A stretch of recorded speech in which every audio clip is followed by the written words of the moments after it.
जिनके पास मुद्दे नहीं होते हैं वो एआई का इस्तेमाल करते हैं। राजनीति करके रोटी अपनी सेकने के लिए जो गलत काम किया था वो भी देखा है। ये सिर्फ हमारे आदरणीय नरेंद्र मोदी जी की मां का अपमान नहीं, ये पूरे भारत वासियों के माओं का अपमान है।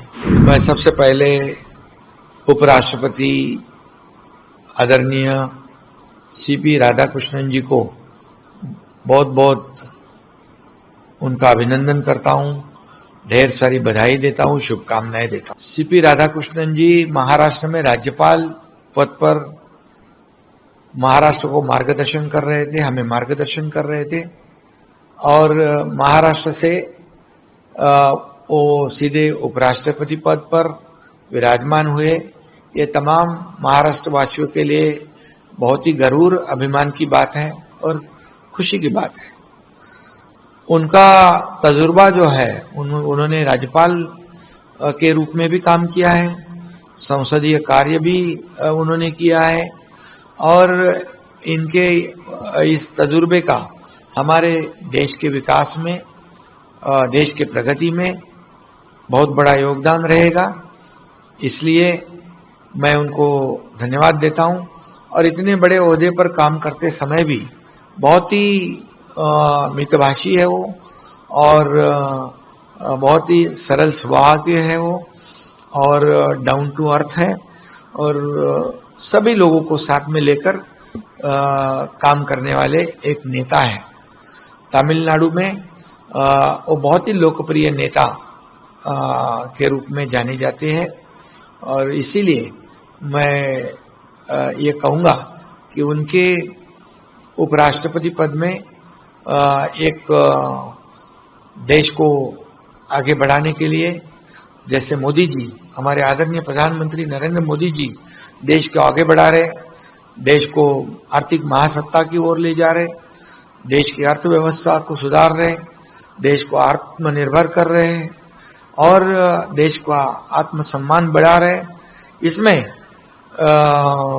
आदरणीय उपराष्ट्रपति महोदय सीपी राधाकृष्णन जी अपना योगदान जरूर देंगे, ऐसा मुझे विश्वास है। ये राष्ट्रपति उपराष्ट्रपति महोदय की वो सेरेमनी जो है, शपथ ग्रहण समारोह है, ये एक संवैधानिक कार्यक्रम है। इसमें सभी लोगों ने शामिल होना ये हर एक की जिम्मेदारी है और राहुल गांधी विपक्ष के नेता के रूप में उन्होंने तो जरूर आना चाहिए था, लेकिन उनको ऐसे कार्यक्रम के बजाय आपने देखा होगा कि ऑपरेशन सिंदूर के समय उन्होंने हमारे भारतीय जवान जो सेना लड़ रही थी उनके शौर्यता पे भी सवालिया खड़ा किया था। हमारे आदरणीय प्रधानमंत्री जी को भी बदनाम किया था, उनको भी कई आरोप लगाए थे और कई बार हमारे प्रधानमंत्री जी के ऊपर उन्होंने हमारे देश में तो कई आरोप लगाए, टीका टिप्पणी की, विदेश जाकर भी उन्होंने हमारे देश के बारे में, प्रधानमंत्री जी के बारे में भला बुरा कहना, ये भी देश प्रेम नहीं है, देशभक्ति नहीं है। और ये हम देखा कि जो ऑपरेशन सिंदूर हुआ तब पाकिस्तान ने उनकी वाहवाह की। पाकिस्तान में उनको वाहवाह करना पसंद होता है, इसमें देश प्रेम, देशभक्ति नहीं दिखती है, ये पाकिस्तान प्रेम दिखता है, ऐसा मैं कहूँगा। और ऐसे समय में उन्होंने वहाँ पर उपस्थित रहना ये उनकी जिम्मेदारी थी। लेकिन छोड़ो, खैर, अपने अपने तरीके से हर एक लोग राजनीति करते हैं, लेकिन ये राजनीति करने का मौका नहीं था। राजनीति करने का मौका बार बार मिलता है तब राजनीति करनी चाहिए। सही माने में अभी कांग्रेस के पास कोई मुद्दे नहीं बचे और उनको पूरी तरह पता है कि जो काम आदरणीय नरेंद्र मोदी जी देश के लिए कर रहे हैं और बिहार में जो विकास हुआ है उससे उनको साफ नजर आ रहा है, अपनी हार दिख रही है। और जिनके पास मुद्दे नहीं होते हैं वो एआई का इस्तेमाल करते हैं।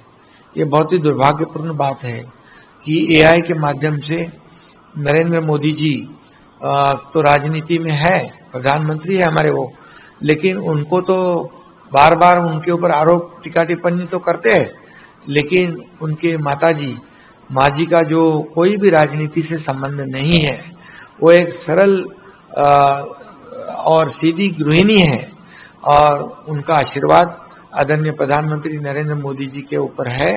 इससे पहले भी वो कांग्रेस ने उनकी माँ को राजनीति में घसीटने का काम किया था, अपनी राजनीति करने के लिए, राजनीति करके रोटी अपनी सेकने के लिए जो गलत काम किया था वो भी देखा है। और अभी ये जो एआई के माध्यम से जो बनाया है, जिनके पास काम होता है, जिनके पास विकास के मुद्दे होते हैं, जिनके पास देश प्रेम होता है, जिनके पास राष्ट्रभक्ति होती है, उनको ऐसे काम करने की नौबत नहीं आती। लेकिन जो उन्होंने किया है वो निंदाजनक है, उसकी मैं कड़ी निंदा करता हूं। और ये सिर्फ हमारे आदरणीय नरेंद्र मोदी जी की मां का अपमान नहीं, ये पूरे भारत वासियों के माओं का अपमान है।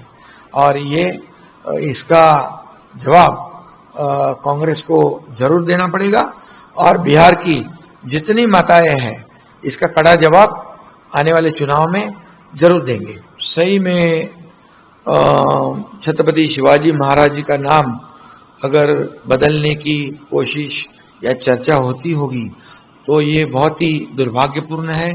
छत्रपति शिवाजी महाराज सिर्फ महाराष्ट्र के नहीं, वो पूरे हिंदुस्तान के एक आदर्श महापुरुष, वीर, शूर छत्रपति शिवाजी महाराज जी की जो उनकी विरासत जो है वो सबको पता है और इसलिए उनका नाम बदलना ये दुर्भाग्यपूर्ण है और ऐसा नहीं करना चाहिए, ऐसी हमारी अपेक्षा है।